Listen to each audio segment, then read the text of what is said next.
Hello beautiful people, and welcome to another video brought to you by Muwa. Today's Friday the 29th of May 2020, and the title of this video is Characteristics of the Soul. So yesterday I did a video talking about the characteristics of the spirit, so it's only right that this video be about the characteristics of the soul. The soul then is the unique essence of all living things. So it's the reason why your fingerprints are different to everyone else's. It's the reason why your eyes are different to everybody else's, and it's probably the reason why they say that eyes are the window to the soul. The soul is your unique essence. It's your unique spark. Nobody else has a soul like yours. It's the most important thing or part of one's life, and it's the reason why the spirit and the body exists, so that the soul can have an experience. The soul is neither male or female. It resides as a spark, like a fire, deep inside a human being. Unlike the spirit that I explained yesterday, resides in the central nervous system, the brain, and the blood. The soul is the most important part of living things, because it's the unique essence. It's what makes each of us unique, and it's that uniqueness that's worth holding on to in this world. And if you hadn't noticed, this world's trying to make everybody be the same by corrupting their spirits, stroke minds, and telling people what to believe and what not to believe. The soul leaves the body upon death. If we're going to talk about the soul being akin to something else, then in like plant matter, for example, yesterday I told you that the spirit of a plant is the waters in the alcohol content when a plant's dying, and in fermentation it releases its spirit, and we call that alcohol. That's why the top shelf is called spirits. And you can extract the spirit or alcohol content from any plant, or in fact any living thing. The soul in a plant then would be its oil, its unique oil. And even if you got 10 of the same stinging nettles, for example, and you extracted the oil from those stinging nettles, though the oil and everything else may seem the same,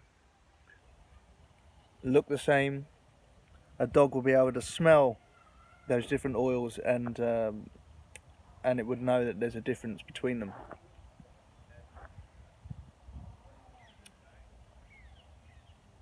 The soul is the main prize at the end of evil's work. So the idea is to corrupt the minds, break down the minds, the spirit, which is the spirit, the mind and the spirit, the same thing, in order for there to be no defense when it comes to taking the human soul. The scientific society we're moving into is not going to have much of a place in regards to the soul. So there's going to be no space in the scientific future for that, obviously. However, the main goal of the scientific society will be to capture those souls and take control and ownership over them. As far as I'm aware, when one dies, the soul immediately ejects itself from the body and takes off, making its way back to the well of all souls. So if I was going to try and explain the sort of how the well of all souls looks, we get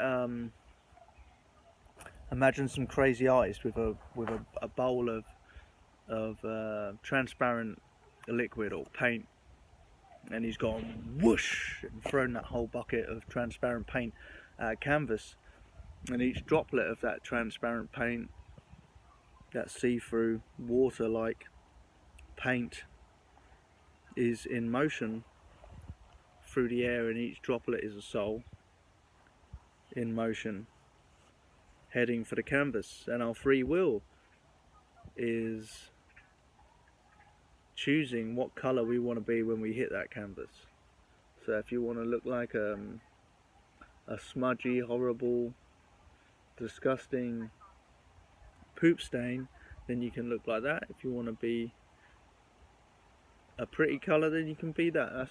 That's your free will.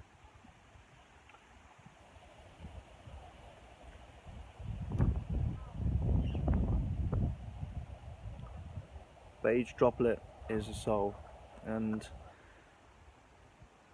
you have a soul, and your soul's worth holding on to.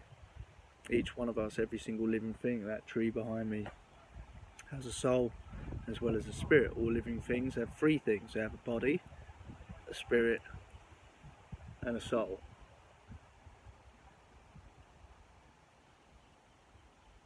And our spirits, our minds, is the defense that we have to protect our souls. And once our minds have been broken sufficiently, then it's game over for our souls. And we don't want to be the future of a scientific-based society where we're all raised in vats under no human contact. A little similar to the film Matrix. That's a short description of what the soul is. Perhaps in the future I'll commit to delivering more information on what the soul is, but I think I've given you a pretty clear picture of how it's different to the spirit.